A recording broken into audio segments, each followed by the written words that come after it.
Creating a rich learning environment is truly about connecting with the passions and the interests of the children and the teachers in the classroom.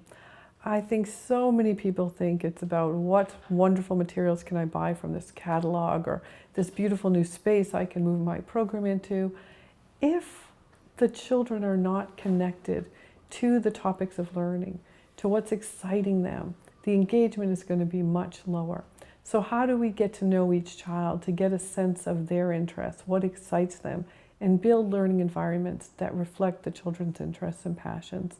And then connect to what the teachers are excited about, what their interests are, to bring the children's interests to life. And the more we can find ways to do that, the more vibrant you're going to feel coming into that classroom. You're going to know what those children are excited about, what they're learning about. No matter what the topic, whether it's firefighters or dinosaurs, you're going to be able to teach all of the core competencies. But aligning it when children get fired up and excited is when their brains really start lighting up and the learning starts happening. Mm-hmm.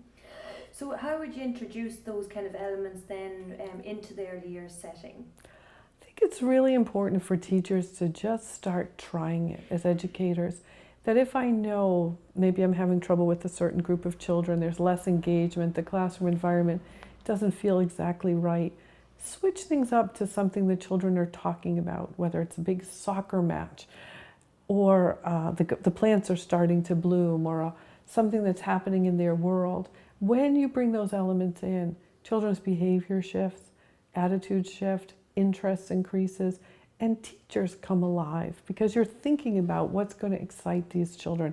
What will I read to them today? What will we sing? What will we have in our interest areas that reflects that?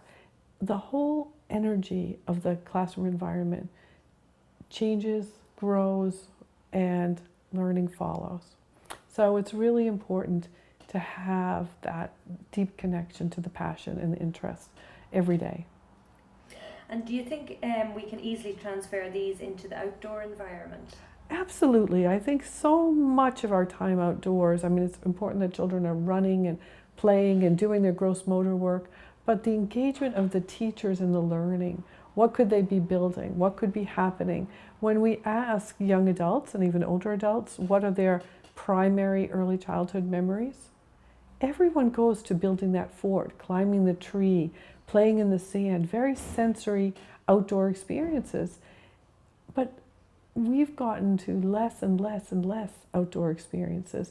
How do we bring that learning, whatever maybe that topic area is, or whatever that interest area is, how are we bringing it outside? How are we using new materials outside? How are we creating environments outside where children can be doing music and the arts and literacy, all happening out there? Creates a very different element of learning for children. And what are the benefits of an enhanced environment for both the child and the practitioner? To me, the number one benefit really is engagement.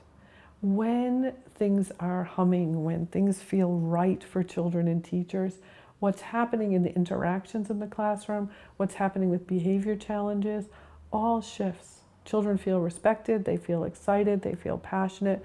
And when the teachers respond in those same ways, we see a very different learning. And the commitment to that learning, to continuing, to developing it, when we're observing, what did the children say today? What really excited them? Whether they took a piece of fabric out in the wind and it was blowing and they had all this excitement about it, what am I doing tomorrow? Oh, I could bring in a hairdryer and some ping pong balls. I could have a fan. That when teachers start getting sparked up, children will get sparked up. And as leaders, I think it's really important to notice when that's shifted. When we get to sort of complacency, when we get to a stale environment, nobody's learning, and often the behavioral challenges go way up. So we need to be aware of that, whether it's seasonally, whether it's different times of the school year, that we're paying attention to really the sort of culture and climate of the environment, as well as the learning of the environment, because they interrelate all of the time.